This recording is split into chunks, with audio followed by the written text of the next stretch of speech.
আসসালামু আলাইকুম প্রিয় দর্শক, আগামীকালকে নির্বাচন নিয়ে কোনো ধরনের প্রচারণা এখন আর চলবে না। মানে আমি এমন কিছু হয়তো বলতে পারবো না যেটা বললে পরে কোনো না কোনো প্রার্থীর অথবা কোনো না কোনো দলের পক্ষে প্রচারণা হয়ে যায়। কাজেই গতকালকে একই অবস্থা ছিল, আজকেও একটু সতর্ক হয়ে কথা বলতে হচ্ছে। কারণ আপনি যা কিছুই বলেন না কেন, কিছু না কিছু পক্ষ বিপক্ষ কিন্তু হয়েই যায়। তারপরে আমি চেষ্টা করব সতর্ক থাকার জন্য। যে আলোচনাটা করতে চাই আজকে, সেটা হলো নির্বাচন তো হবে, নির্বাচনের পরে কি হবে। আমি কিন্তু অনেকে আমাকে গত কয়েকদিন ধরে আমাকে বলেছেন যে এই নির্বাচনে কোনো ধরনের গণ্ডগোল হবে কিনা, সংঘাত হবে কিনা। আমি সবসময় বলেছি হবে না, এবং না হওয়ার কারণগুলো আমি উল্লেখ করেছি। প্রথমত, প্রধান যে দুই প্রতিদ্বন্দ্বী তারা উভয়ে চায় নির্বাচনটা হোক। তারা যেহেতু নির্বাচনটা হোক এটা চায়, কাজে তারা কেন সংঘাতে লিপ্ত হবে। সরকারও চায় নির্বাচনটা 12 তারিখে হয়ে যাক। কাজেই সরকারের দিক থেকে কোনো আপত্তি নাই। নির্বাচনের বাইরে যে প্রধান যে শক্তিটা আছে আওয়ামী লীগ, আমার ধারণা তারাও চায় নির্বাচনটা হয়ে যাক। কারণ তাদের হিসাব করে দেখেছে তারা যে একটা নির্বাচিত রাজনৈতিক সরকার, তাদের জন্য বর্তমানে যে অন্তর্বর্তীকালীন সরকার আছে, তাদের কাছে, তাদের বিবেচনায় প্রতিহিংসা পরায়ণ যে সরকার আছে তার চেয়ে অনেক বেটার হবে, এটা তাদের বিবেচনা বলে আমার ধারণা। কাজেই তারাও নির্বাচন প্রতিরোধ করবে না, নির্বাচন হয়ে যাবে। তারপর কি হবে? নির্বাচনে কিন্তু দুটো দলই জিতবে না। পৃথিবীর কোনো নির্বাচনেই প্রতিপক্ষ যে দুটো দল থাকে তারা উভয়ে জেতে না, একটি দল জেতে। এখন বিএনপি আর জামাত ইসলাম, বিএনপিরও একটা জোট আছে, জামাতেরও একটা জোট আছে। কারা জিতবে এটা নিয়ে প্রেডিকশন অনেক হয়েছে।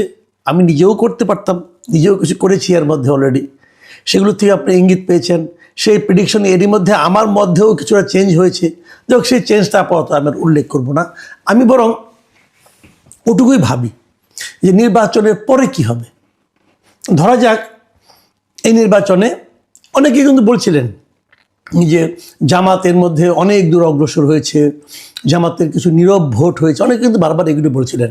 আমি হাইপোথেটিক্যালি কথার কথা অথবা অতি কল্পনাপ্রবণ হয়ে আমি ধরা যাক যে নির্বাচনে জামাত ইসলাম জিতে গেল। যদি জিতে যায়, বিএনপির প্রতিক্রিয়া কী হবে? বিএনপি কি খুব আপোষে এই পরাজয়টা মেনে নেবে?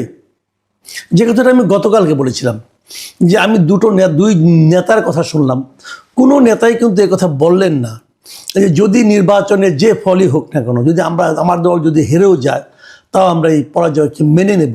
এই কথা কিন্তু কোনো নেতাই বলেননি, এবং এটা আমি প্রত্যাশা করেছিলাম দুই নেতার কাছ থেকে। তারা বলবেন যে আমরা গণরায়কে গুরুত্ব দিচ্ছি।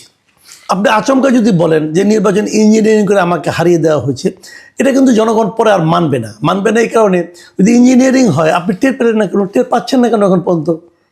কাজে ইঞ্জিনিয়ারিংয়ের অভিযোগ ধোপে টিকবে না। কাজে আপনাকে মেনে নিতে হবে আপনি পরাজিত হয়েছেন। এখন কথার কথা, ধরা যাক জামাতে ইসলাম জিতে গেল, বিএনপি কি এই পরাজয় মেনে নেবে? বিএনপির কিন্তু সারা দেশে কেন্দ্র থেকে শুরু করে একদম প্রত্যন্ত অঞ্চল পর্যন্ত বিএনপির যারা নাকি কর্মী সমর্থক নেতা আছেন, তাদের বডি ল্যাঙ্গুয়েজ বলছে যে তারা ক্ষমতায় চলেই গিয়েছেন। আমার তো ধারণা ক্যাবিনেটও মনে মনে একটা তৈরি হয়ে গেছে। এটা স্বাভাবিক, বিএনপি একটা বড় দল এবং অনেক দিন ধরেই তারা বড় দল হিসেবে আছে। সেই তুলনায় জামাত অত বড় দল ছিল না। কাজে হঠাৎ করে যদি কিছু একটা হয়ে যায়, তো বিএনপি এটা মানবে না, মানতে চাইবে না। বিএনপির মানার অভ্যাসও নাই। এর আগে বিএনপি যে কয়েকবার নির্বাচনে হেরেছে, একবারও তারা ফলাফলটাকে মানেনি। আমি কিন্তু 14, 18 কিংবা 24-এর কথা বলছি না। এর আগেও তো বিএনপি হেরেছে, 96 বিএনপি হেরেছে, বিএনপি মানেনি। কিন্তু ফলটা বলছে স্থূল কারচুপি হয়েছে।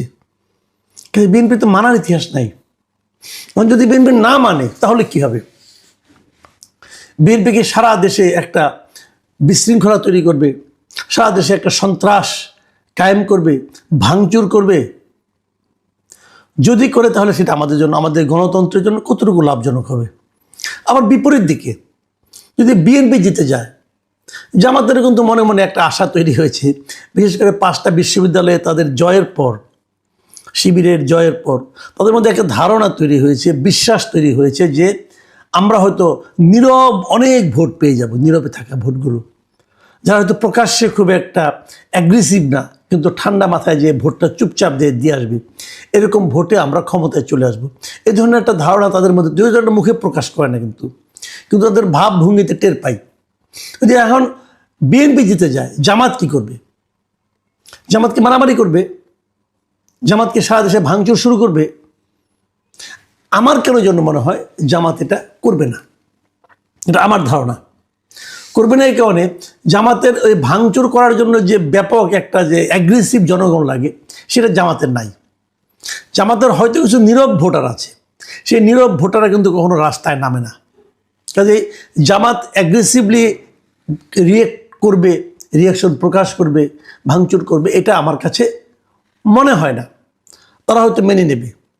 আমি যদি আরও একটু অগ্রসর হই, সেটা হলো সংসদ কেমন হবে। ধরা যাক সংসদে জামাত যদি বিজয়ী হয়ে সংসদের প্রধান দল হয়, সরকারি দল হয়, বিএনপি সংসদে যাবে? বিএনপির ইতিহাস কিন্তু তা বলে না। বিএনপির আগে আমরা দেখেছি সংসদ বর্জন করার একটা সংস্কৃতি তারা চালু করেছিল। এখন সেই সংস্কৃতিকে আবার চালু হবে? এটা কি জনগণের কাছে প্রত্যাশিত? এই প্রশ্নটা রইল। কিন্তু আমার ধারণা জামাত যাবে, কারণ জামাতের যে রাজনীতি, তারা সংসদ বর্জন খুব বেশি দিন করবে বলে আমার কাছে মনে হয় না। দ্বিতীয় আরেকটা প্রশ্ন, এই প্রশ্নটা খুবই গুরুত্বপূর্ণ। নির্বাচন হয়ে যাওয়ার পর কারা ক্ষমতায় গেলে অথবা কারা না গেলে দেশে আওয়ামী লীগ ফিরে আসবে? এই প্রশ্নটা কিন্তু অনেকে আমাকেও করেছেন। আমি মনে করি আওয়ামী লীগের ফেরা না ফেরা কিছু নাই। আওয়ামী লীগ দেশে আছে। আওয়ামী লীগের বিপুল সংখ্যক নেতাকর্মী এই দেশের গ্রামে গঞ্জে, প্রত্যন্ত অঞ্চলে, শহরে তারা আছে। আমার সঙ্গে অনেকের দেখা হয়। কীভাবে দেখা হয়? ধরেন কোনো একটা শপিং মলে গেলাম, ওই পরশুদিনও তো গেলাম এক জায়গায়, আমি বসুন্ধরায় গিয়েছিলাম পরশুদিন।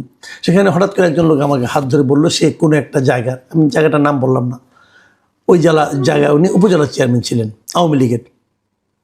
উনি বললেন যে উনি ঢাকায় এসে আপাতত লুকিয়ে আছেন। তো আওয়ামী লীগের লোকজন তো আছে সারা দেশে। তো এই লোকগুলো কি ধীরে ধীরে প্রকাশ্য হবে?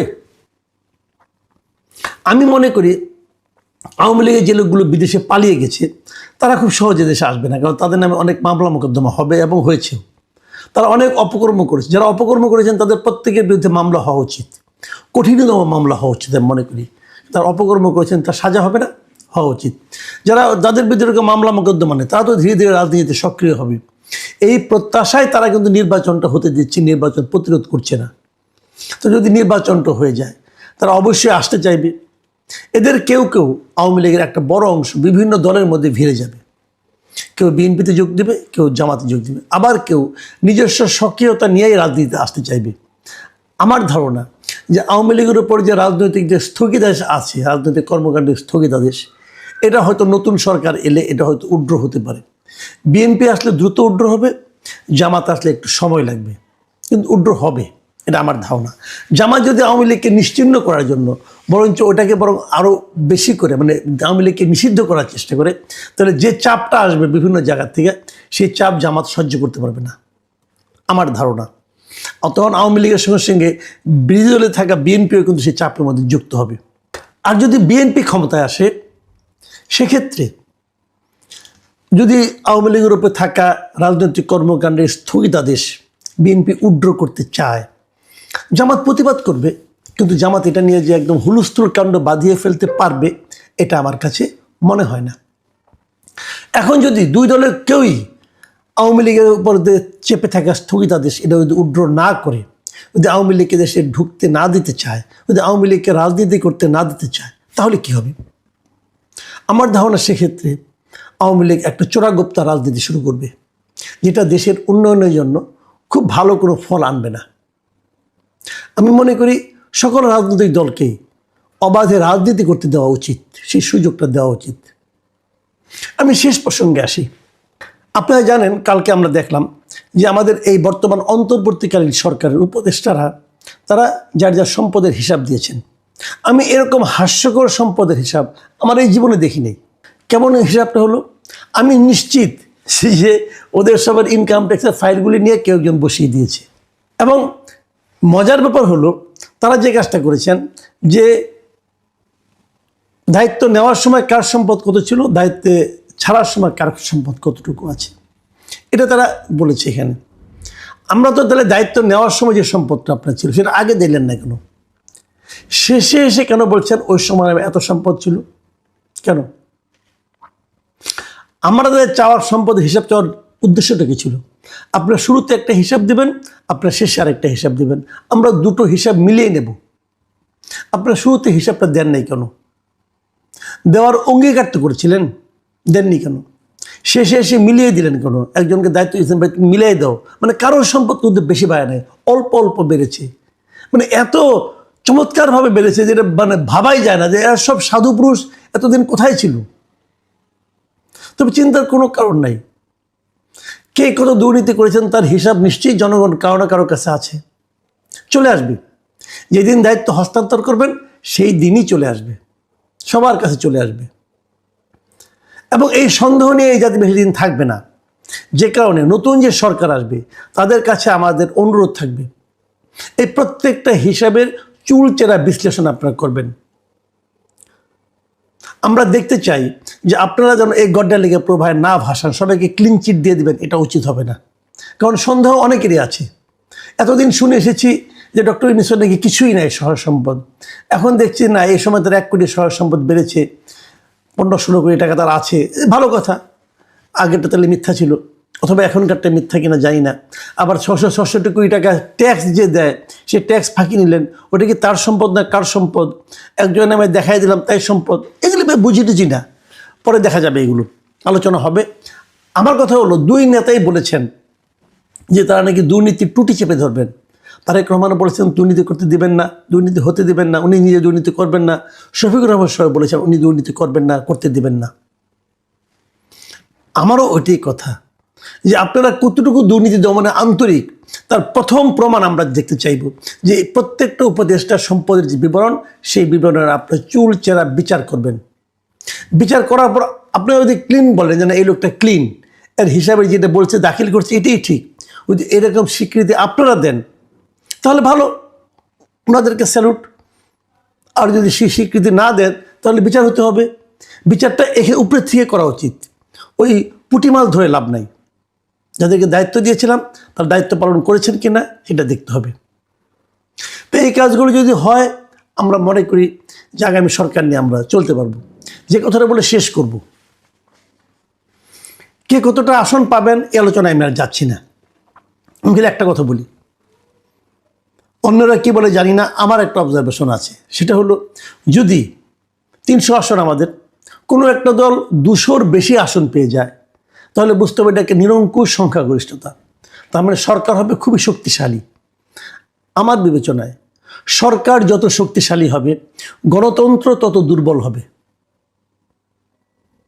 মাথায় রাখবেন, সরকার যত শক্তিশালী হবে স্বৈরতন্ত্র তত সম্ভাবনাময় হয়ে উঠবে। আর বিপরীত দিকে বিরোধী দল যত শক্তিশালী হবে গণতন্ত্র তত সবল হবে। আমরা কোন ধরনের গণতন্ত্র চাই, আমরা কোন ধরনের রাষ্ট্র চাই সেটা নিশ্চয়ই সবারই মনে আছে। প্রিয় দর্শক, এখন এই পর্যন্তই। আল্লাহ হাফেজ।